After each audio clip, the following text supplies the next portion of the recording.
If you're talking about silver, I mean, silver was really about $1 an ounce in 1970. You know, a silver dollar was worth $1. That's about an ounce of silver. You know, and those silver dollars were trading for like 50 bucks a piece by the peak in 1980. It was a 50-fold increase in the price of silver. Silver's at 20. So you're talking about $1,000 silver to have something to rival what happened in 1970. So look, there's a long way for these metals to go. And everything that's happening now is just noise as we're bouncing along the bottom. Silver is popular with investors as one of the most traded precious metals on the market. The metal has several fundamental factors in its favor, including a combination of tight supply and strong demand. Additionally, interest in silver is strong amid rising demand for nearly all commodities, concerns about inflation, and a recovering global economy. Silver and other durable assets are often considered good stores of value in times of inflation, and silver's dual nature as a precious and industrial metal makes it unique. In today's video, we'll tell you why Peter Schiff believes silver might reach $1,000 an ounce. But before we get into the video, make sure you subscribe to our channel and press that bell icon to never miss an update. In 1980, the US economy was still a creditor nation. Today, the United States is the world's largest debtor nation, still running a trade surplus in 1980 with no record trade deficit, debt to GDP. We can't do the right thing, but only with much worse consequences than what we had in the early 1980s. In fact, we're going to end up with something worse because we're going to have a runaway or hyperinflation. This is what we're likely to suffer from due to the unwillingness of the Federal Reserve and the government to let us swallow the bitter-tasting medicine. So we ended up dying of an inflationary disease that they refused to treat. But if you go back to the 1970s, gold started the decade at $35 an ounce and ended around $850. If we think about this winning percentage, it's huge. The reason gold stopped going up in the early 1980s was because of Volcker and those 20% interest rates. We are far from that right now.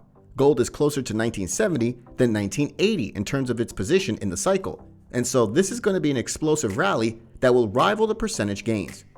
Silver was actually worth about $1 an ounce in 1970. A silver dollar was worth $1. It's an ounce of silver, and those silver dollars were trading at $50 each at the peak of 1980.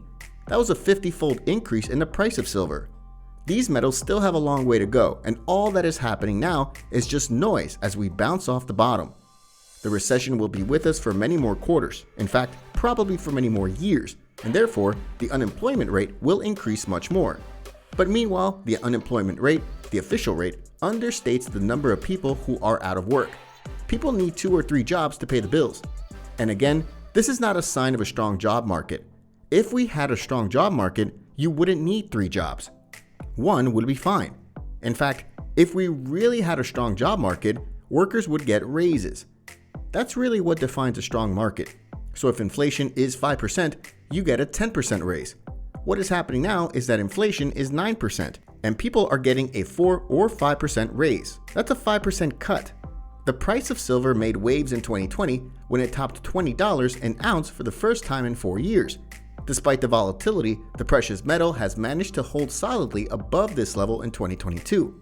The strength of the US dollar, changes in interest rates by the US Federal Reserve, and the lifting of quantitative easing by central banks are factors that will continue to affect the precious metal, along with geopolitical issues and the dynamics of supply and demand. Although Neumeyer believes that the ties that bind silver to gold need to be broken, the reality is that many of the same factors that shape the price of gold also move silver. One characteristic of silver that may seem like a drawback is that it is volatile.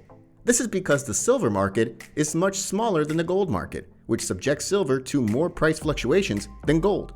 In the long term, fluctuations in the price of silver should be less of a concern, but investors who decide to hold silver must be prepared for its short-term volatility. The recession is going to be with us for many more quarters, in fact, probably for several years. And so the unemployment rate is going to get a lot higher. Gold started the decade at $35 an ounce, and it ended at around $850. Now think about that percentage gain. That is enormous. I mean, gold is closer to 1970 than 1980 as far as where it is in the cycle. That's all for today. Let us know your views in the comments section below. And don't forget to like this video before leaving. Thanks for watching.